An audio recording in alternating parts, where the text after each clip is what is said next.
Good day, class. This is the first lecture for topic 4, 2022. Let me just share my screen for your slides. Get slideshow going. Oh, there we go. Okay, so as I said to you in the introductory lecture, this week we'll be covering chapter 11 of your textbook entitled Working Capital. Now, working capital is essential for all types of businesses. The levels of working capital that a business will have are very sensitive to the performance of the business and to economic conditions. When sales are high, for example, when there's a high demand for a firm's products, then the business will plan to hold more working capital than when business is slow in an economic downturn, for example. So the learning objectives for this particular chapter, we want you to be able to explain the terms of working capital, net working capital policy, and working capital management.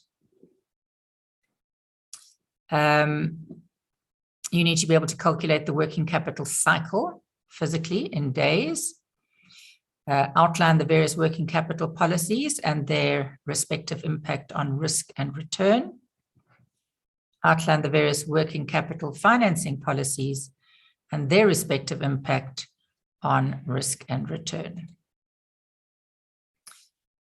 Calculate working capital funding requirements using the percentage of sales method, and identify the factors that will influence expected sales.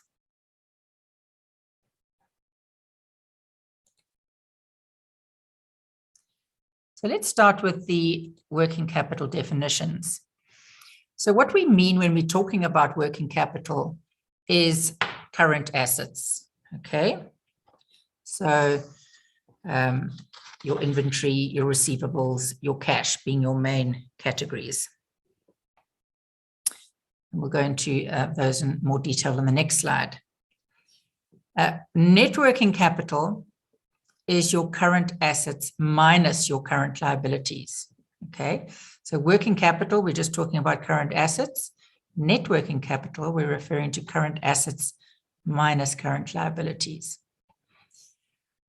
Working capital policy, firm needs to have one to determine the optimal level of their investment in current assets and their current liability funding. What we mean by working capital management is the administration of current assets and current liability within those working capital policy guidelines.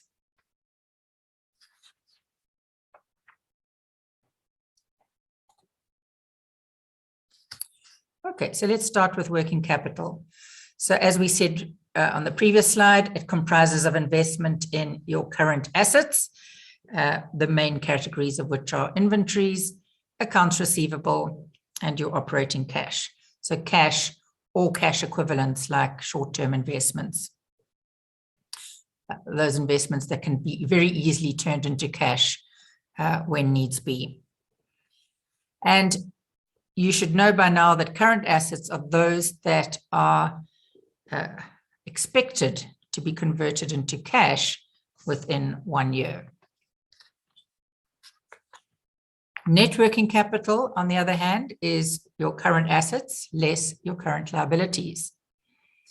Current liabilities comprise mainly trade creditors, also known as accounts payable, and other accruals such as wages payable, taxes payable, and also any short-term debt as well, such as an overdraft. Current liabilities are those that have to be settled within a year. Okay. Trade creditors or accounts payable are a source of interest-free financing until you're late in paying them in which case penalty interest might be incurred. But for the large, in the main, it's a form of interest-free financing, free credit, in other words. Net working capital will often also be financed with interest-bearing short-term debt. Okay, so if the current asset requirements are not completely covered by current liabilities, the net working capital, which is the difference between the two, will have to be financed, and generally that will be with interest-bearing short-term debt. Now, if we think about net working capital in general, cash transitions to inventories, which transitions to receivables, and back to cash.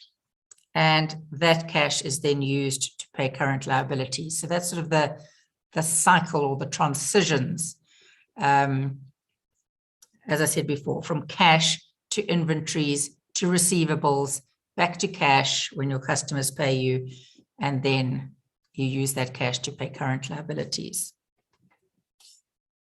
We've heard the term liquidity often enough. That's the ability or ease of a firm to meet their current liabilities as they fall due. And generally, the higher the level of current assets, the more liquid the firm is. So you've just been busy with topic 3, and financial ratios, and you will have learned a set of liquidity ratios, which all measure the extent to which a firm can meet their current liabilities using their current assets. So that's why you will know that the higher the level of investment in current assets, the more liquid the firm, and the lower the risk the firm has of becoming technically insolvent. But liquidity comes at a cost, because typically current assets earn a lower return. So there is such a thing as being too liquid. If you've got too much money tied up in your current assets, typically then you're going to be getting a low return on those assets.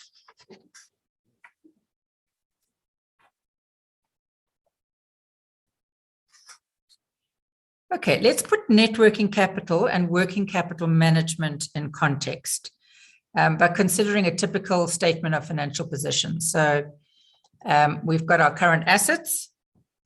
So if we look at the left-hand side here, let's get some sort of a pen going. Where's my pen?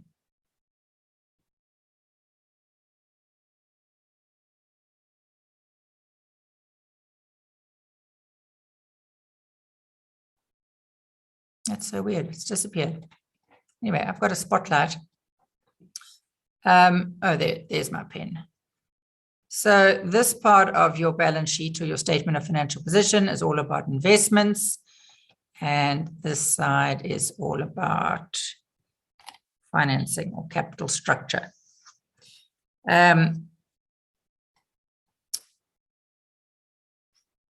Your current assets typically have a low return,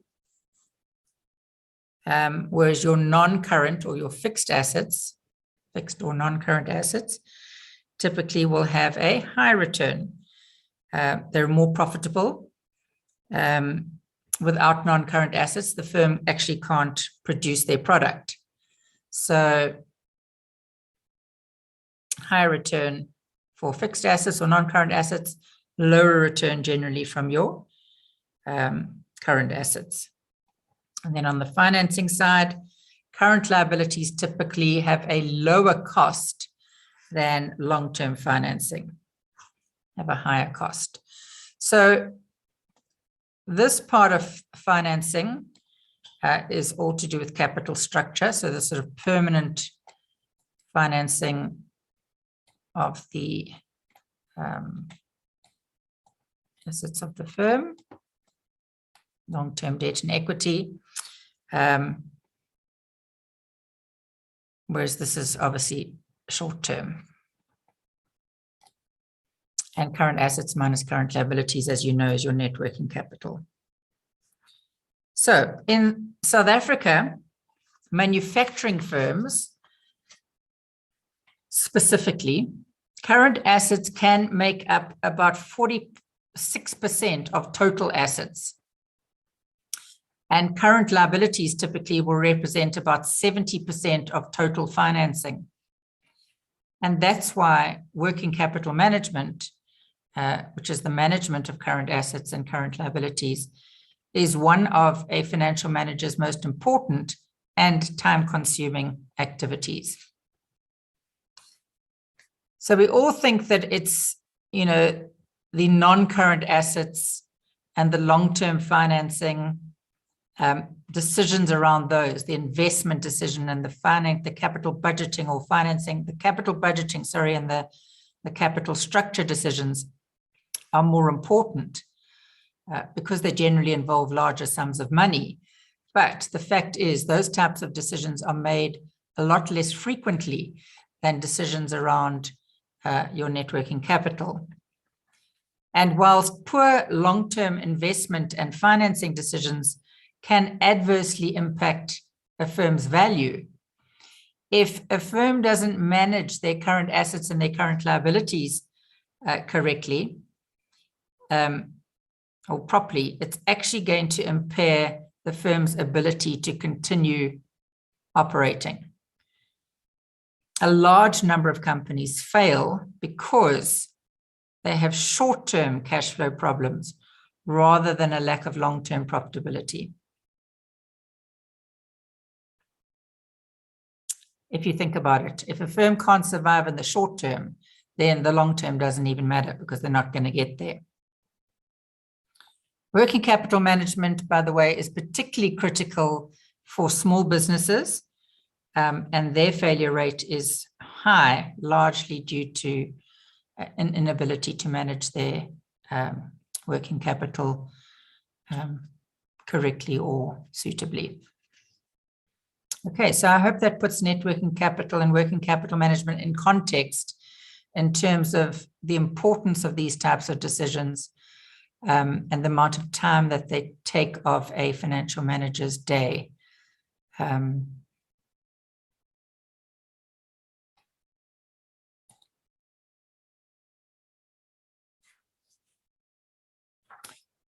Okay, so what is the optimal level of, I seem to still have my annotations. Let's clear all my drawings.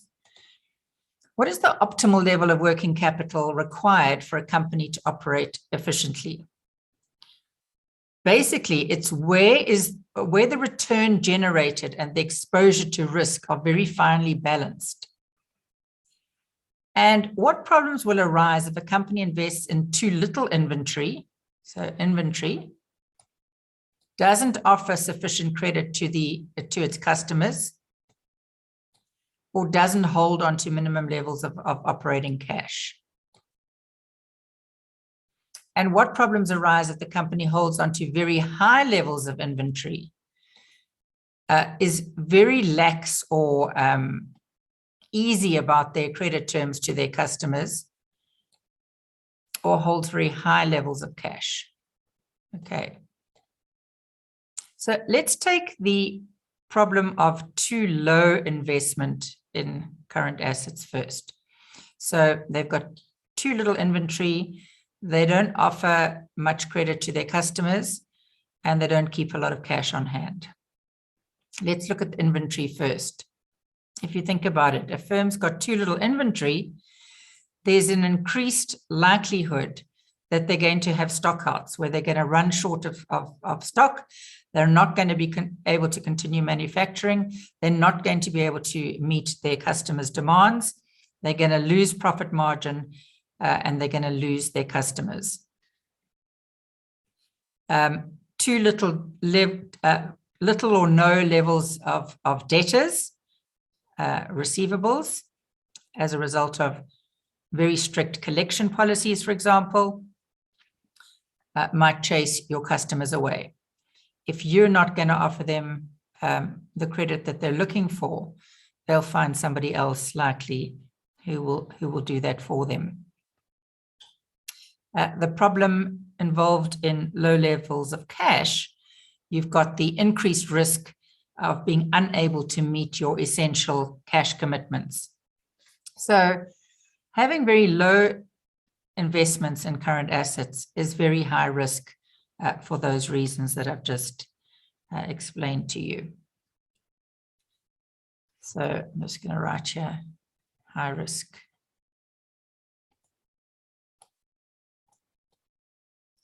Very terrible writing with this pen. High risk.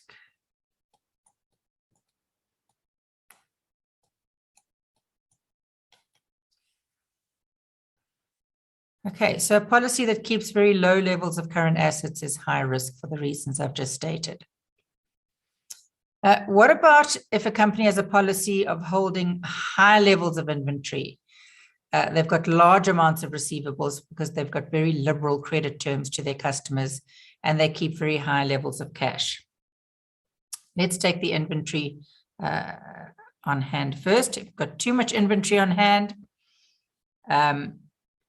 unnecessary inventory maybe, it's going to be sitting there taking up space, having to be insured, so you need storage for it, you need to insure it.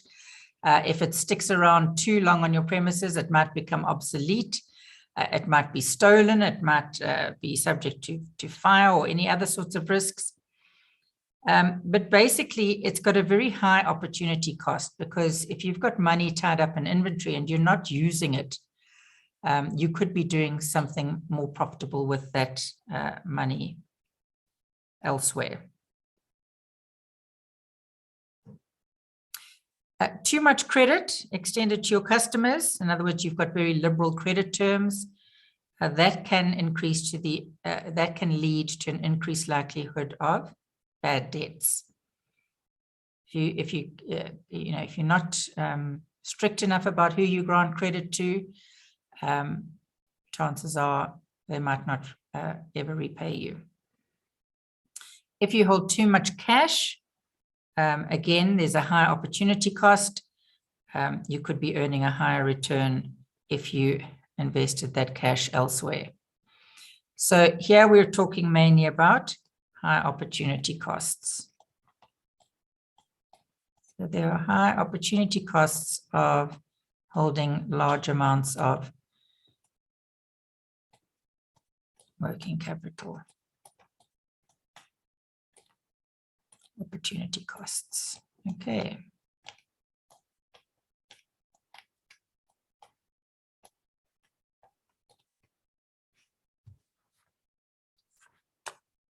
So the optimal policy basically is going to be somewhere in between.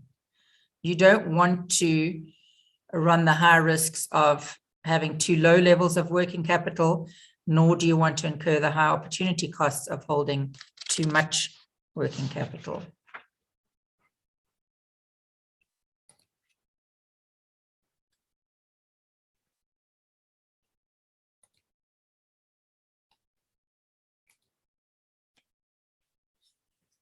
Okay, so the considerations, as we've already discussed, regarding debtors or receivables, you've got to consider the increase in sales that you can get if you offer more credit to your customers versus the bad debts that you might incur and the amount that's outstanding. So it's you're out of pocket for that amount because you've incurred all the production and the manufacturing and the selling costs.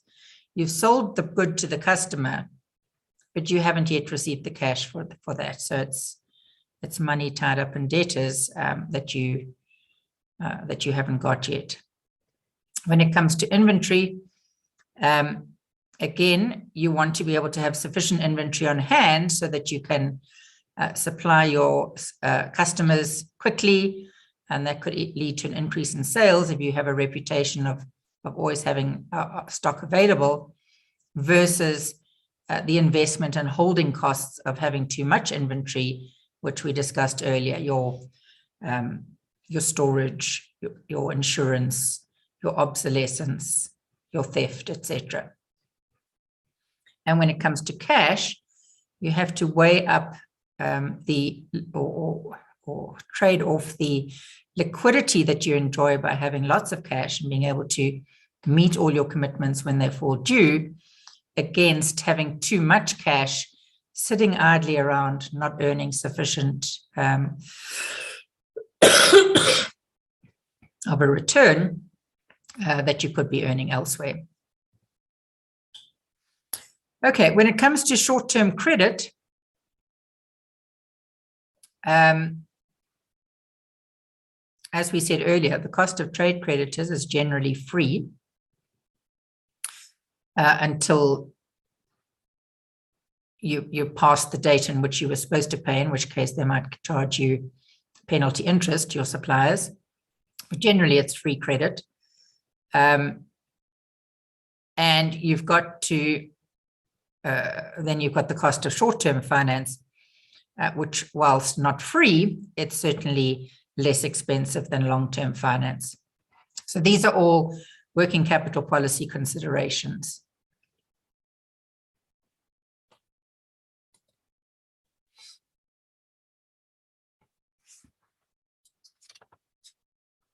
Okay, let's look at a typical manufacturing firm and their sequence of events. So typically, number one, let's get the screen out the way. This is where it starts. Okay, so first in the sequence of events, the firm will order their raw materials or their inventory. They'll receive that raw materials or inventory onto their premises, and depending whether they're paying cash for that inventory or raw materials or buying it on credit, it's either going to reduce their cash or increase their accounts payable. Then this typical manufacturing firm, sequence 2, they're going to use labor and various other processes to convert the inventory into the finished good. So you've got a manufacturing process that has to take place, a production process, which is going to take up resources and lead to a reduction of cash further, or a further reduction of cash.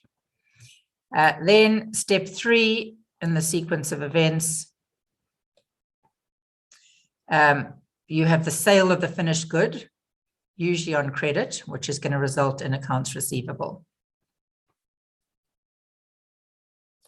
For the creditors are paid, that's the suppliers from whom you bought your materials or your inventory from. At some point, they're going to have to be paid, which is going to lead to a reduction of cash. Then finally, event 5, the cycle is complete. Cash is received from your customers, from your debtors. And at that point, then the whole cycle starts again. So this is just an example of a typical manufacturing firm. Step 4 or event 4 might not necessarily happen here. It depends on the terms on which you bought your raw materials. And just important to note that every company has got a unique working capital cycle, but it starts with when they order their raw materials or their inventory, and it ends when cash is received from the sale of that finished good. And that's the working capital cycle, also sometimes called an operating cycle.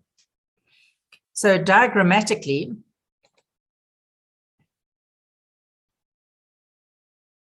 again, I need to remove my drawings. On a timeline, so moving from left to right, step 1, we purchase the raw material. In this particular firm, 45 days later, not too sure why, the material is transferred to the factory. Then there's some sort of a manufacturing process, and the finished good is produced. Then there's some sort of a selling process. So here's your manufacturing process. Here's your selling process. So this whole manufacturing process takes about 80 days for this particular firm. The selling process takes 50 days, and that is when the credit sale's made. And it takes about 60 days for them to get cash for the sale of those finished goods from their customers. So all in all, the working capital cycle for this particular firm is 45 plus 35 plus 50 plus 60, which is, let's quickly do the sums, 190 days typically. Now, at some point, the raw materials have to be paid for. And with this particular firm, they've obviously negotiated terms of about 90 days. So they pay their creditors about 90 days after the purchase of the raw materials. That versus the credit that this firm extends to their customers, whereby their customers pay them in 60 days. So that's the right way around. You want to be getting money in from your customers over a shorter time span than it's taking you to pay your suppliers. Anyway, the relevant period here that I want you to look at, focus on, is this one here, this 100-day period. So the whole, remember the whole cycle takes 190 days. That is funded partially by creditors, and they pay in 90 days. So there's a 100-day period for which financing is required, for which the firm is essentially out of pocket. And that is the crucial one. That is the thing that needs to be managed. So yes, the whole working capital cycle needs to be managed as short as possible. And this period in which financing is required, which we'll give it a name shortly, also has to be managed to be as short as possible. So what this working capital cycle does is it describes how products move through the current account, the current asset account, sorry, from inventory to receivables to cash. So it takes 190 days for this firm from start to finish. And because the creditor's payment period is 90 days, they only need financing for the 100 days for which they're out of pocket. Now, what's interesting is that retail firms such as Pick n Pay actually have a negative working capital cycle, not a negative working capital cycle. Yes, a negative working capital cycle. Because if you think about it, they sell largely on a cash basis. So generally they don't manufacture at all. So they purchase their raw materials, which are the products that they sell from the likes of Tiger Brands, etc. So there's a very short inventory period for which, so in this particular firm that we're looking at here, their inventory is sort of on their premises. They've got inventory on their premises for 80 days. In fact, 80 plus 50, 130 days. Whereas the likes of Pick n Pay, with fast-moving consumer goods, their inventory would not be on there, and there's no manufacturing process for them. This inventory period for them would be very short. They don't sell on credit, so they receive cash for their sales largely. So do you agree that their working capital cycle would be very short? And then because they've got large amounts of buying power, being such a large group, they can negotiate very favorable creditors payment periods. So you'd find that they're funding their working capital cycle by their creditors payment period. And this period here would be longer than their operating cycle. So they wouldn't need financing at all because they're financing their current assets, being both their inventory and their receivables for that number of days, through a nice long creditors payment period.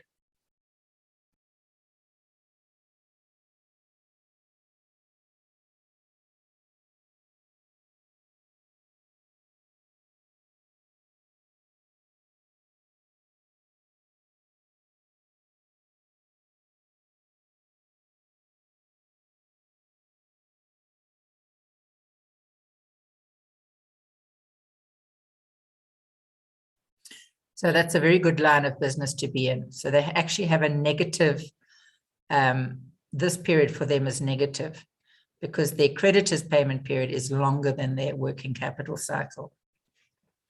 So it's time to give a name to this crucial time period here, and it's called the cash to cash cycle.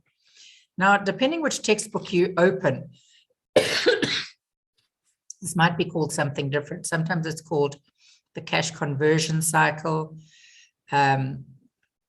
Sometimes this working capital cycle here is called your operating cycle. So operating cycle or working capital cycle means the one and the same.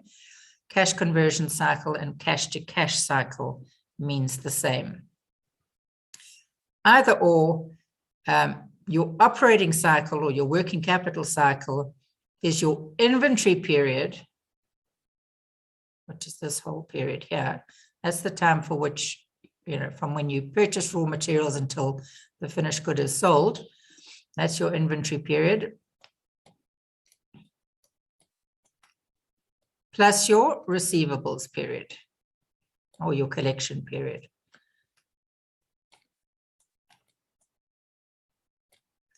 And then if we minus your payables period, or your creditors payment period, from that working capital cycle, you get your cash to cash cycle.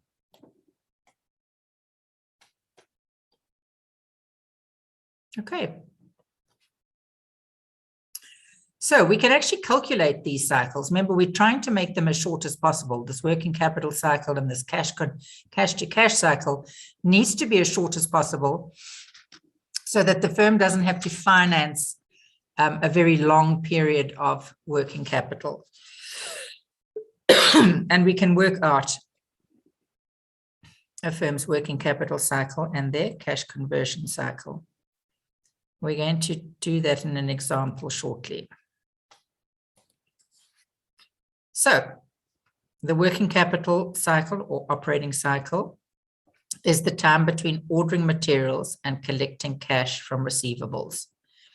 Your cash to cash cycle or cash conversion cycle is the time between when a firm pays its suppliers for inventory and collects cash from the sale of the finished product. Okay, let's go back to the previous slide. It's the time between when a firm pays its suppliers for inventory and collects cash from the sale of the finished product.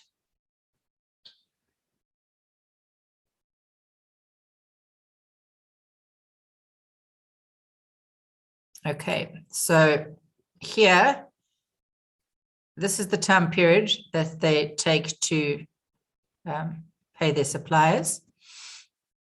This is the time period for which their debtors, that's the time period which their debtors take to pay them. But your cash to cash cycle is the difference between when your debtors pay you and you have to pay for your creditors. Okay, So your debtors, well, the time between when you get paid cash from your debtors, which in this case is 190 days later after purchasing all materials, minus your creditors' payment period. That's your cash to cash cycle.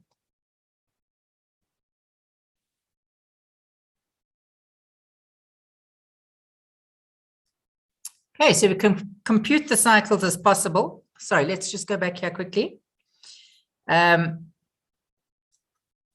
Just to say that the cash to cash cycle is the amount of time a firm's resources are tied up in the day-to-day operations of the firm, in their day-to-day working capital requirements, and for which funding is required.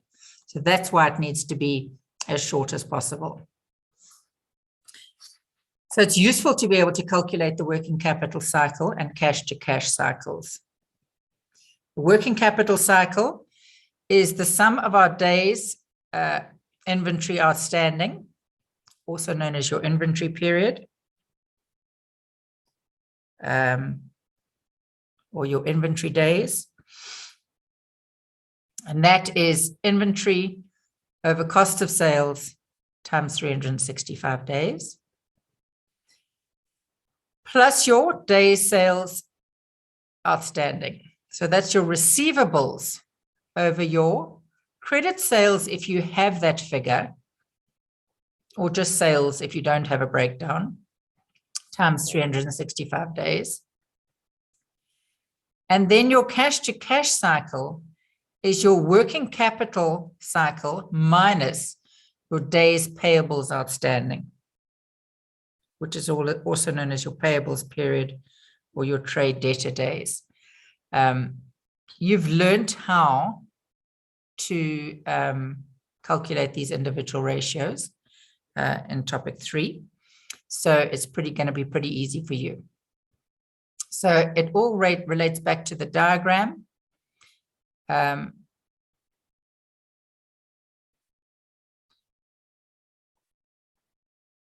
45 plus 35 plus 50 is your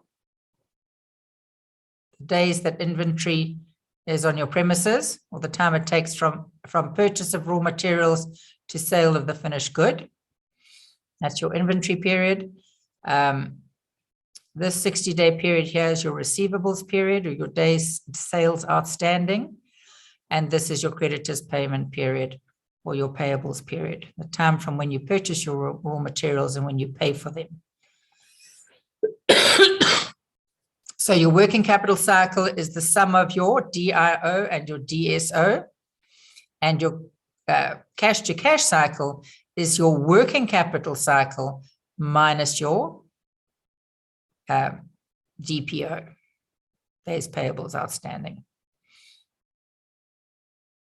Okay, so let's work through an example together.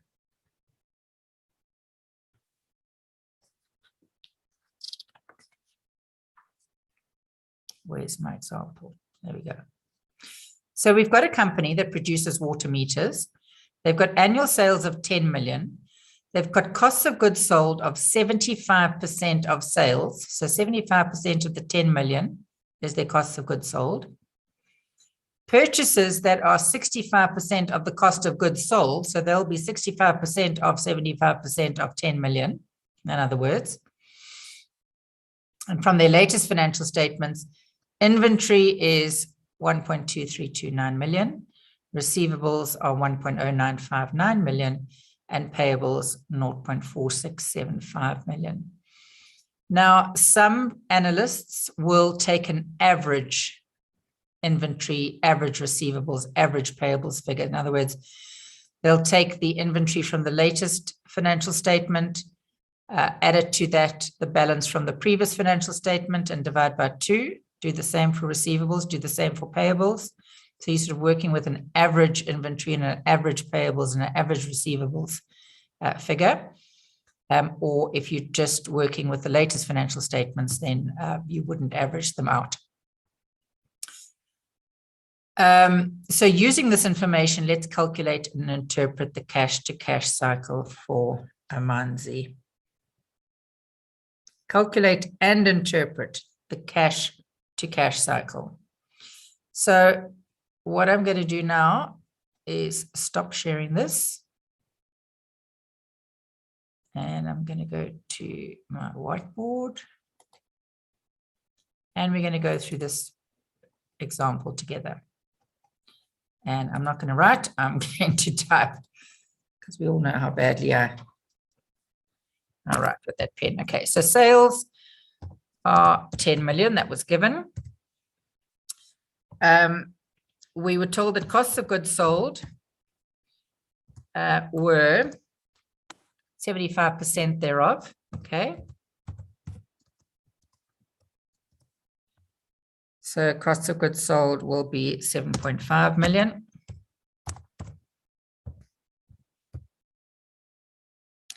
And we were told that purchases were 65% of costs of goods sold.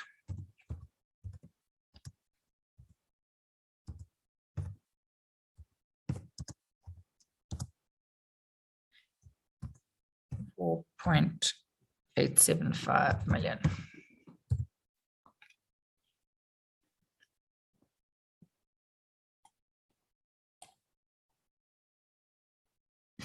Okay, so we needed those three figures. And now we've got all the information that we need. So we've got to work out DIO, days inventory outstanding first. That is our inventory figure from the financial statements, which is 1.2329 million. Divided by costs of goods sold, which we've calculated to be 7.5 million. And we've got to multiply that by 365 days. Sorry, these are millions. Well, the millions cancel each other out anyway. So we get 60 days. Our days inventory outstanding is 60 days. That's the time from when inventory is purchased to when it is sold as the finished good. In other words, when it leaves the business premises. I'm so sorry about my cough. Days sales outstanding, which is our receivables period. We put receivables given as 1.0959 million over sales. As I said, if we'd been given a credit sales figure, we would have used credit sales. In this case, we just knew what sales were, so we used the whole amount times 365 days, which is 40 days. So this firm collects from its customers 40 days after they sell to their customers on credit. So they collect from their debtors in 40 days, basically. And then the last variable is days payables outstanding. Payables were given as 0.4675 million. And we put that over purchases. If you don't have purchases given as a proportion of cost of goods sold, then you have to use costs of goods sold. Okay. In this case, we were given that purchases were 65% of cost of goods sold, so we could use that. In the absence of purchases or that breakdown, then you must just use cost of goods sold. Okay. In this case, we can use the purchases figure, 4.875 million. Sorry, I haven't multiplied by 365 yet. Put it in the context of a year. It's 35 days. So they take about 35 days to pay their suppliers. So from the time that they purchase their raw materials to when they pay for them, 35 days goes by. Okay, so now it's easy to work out the cash to cash cycle.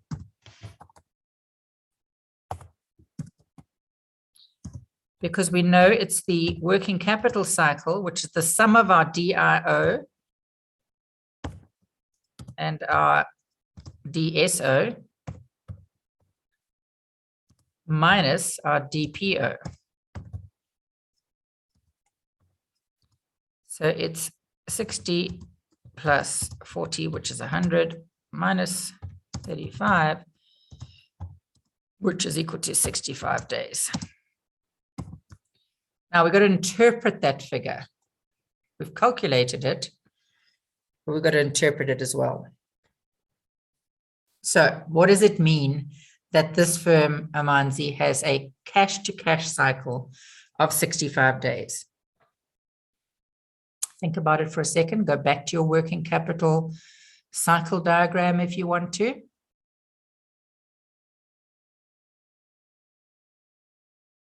Okay, you need to be able to interpret this as well as your working capital cycle. It's the time between when Amanzi pays their suppliers for their inventory and collects cash from their debtors for the sale of their finished goods. So it takes them 65 days is the time between them when they pay their suppliers for their inventory and when they collect cash from their customers from the sale of the finished good. All right, and it's a positive period of time in this instance. And for that reason, they have to finance that time period somehow. Okay. So I hope that through going through that example, you'd be able to tackle similar exercises or examples going forward. So let's just go back to our slides.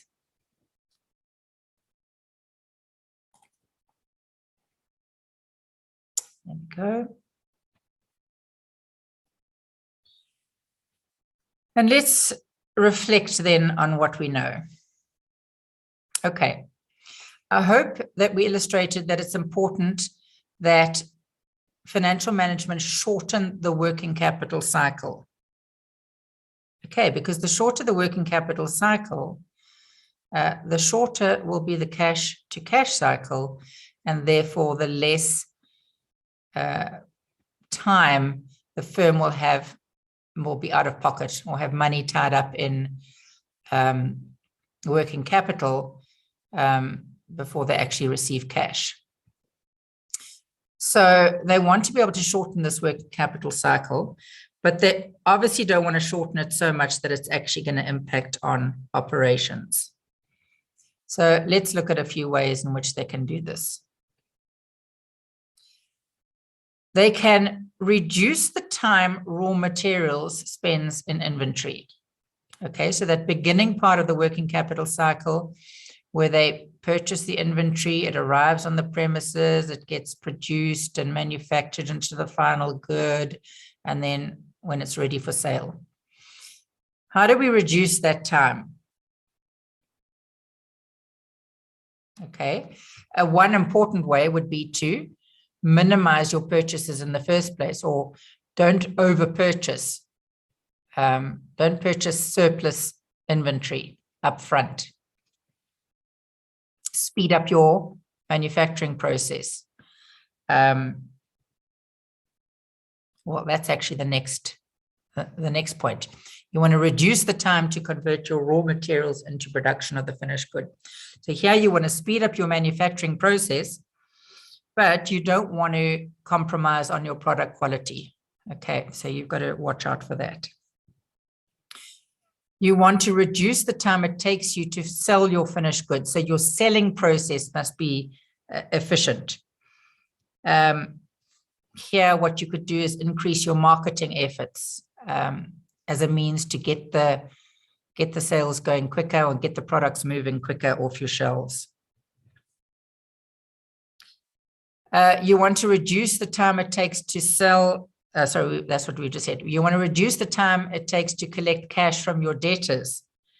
So tighten up your credit policies.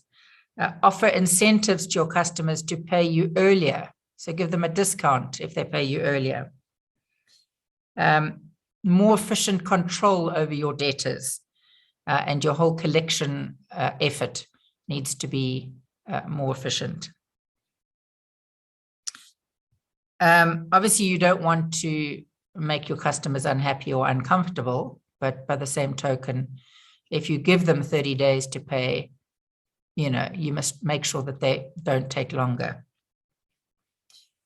Lengthen the time taken to pay your creditors. Well, within reason, you need to try to negotiate the most favorable terms that you can without antagonizing your suppliers. Don't obviously pay them late because you can incur penalty interest and you might antagonize them.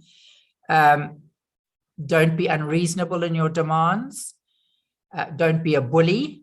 So if you're a very large outfit like Pick n Pay, don't bully your smaller suppliers into accepting long credit terms that they can't afford. But negotiate in good faith for as long a payables period as you can, and then pay them, not before. So if you negotiate to pay in 60 days, don't pay in 50 days, pay on day 60. You can do that these days using EFT, electronic transfer of funds.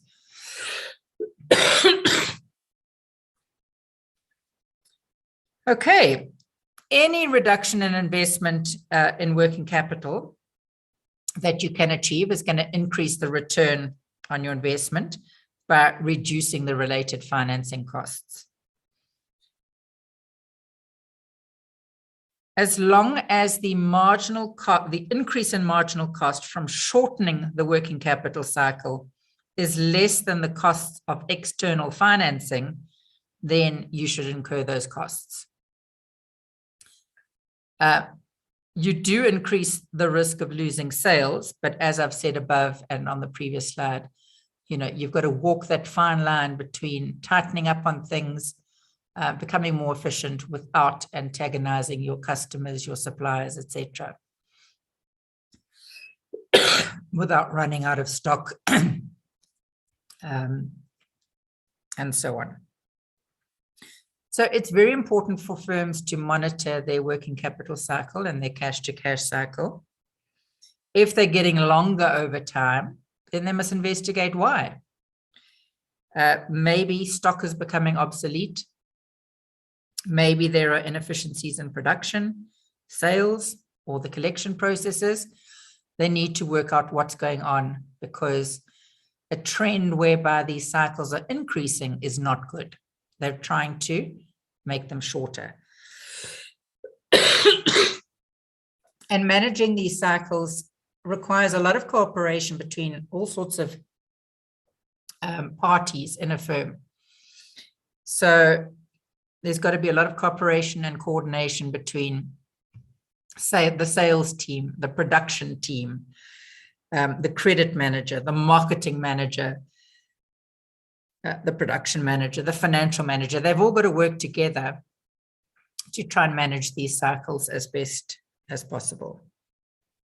So it's managing this working capital cycle and the cash-to-cash cycles that is at the heart of working capital management, or managing current assets and current liabilities.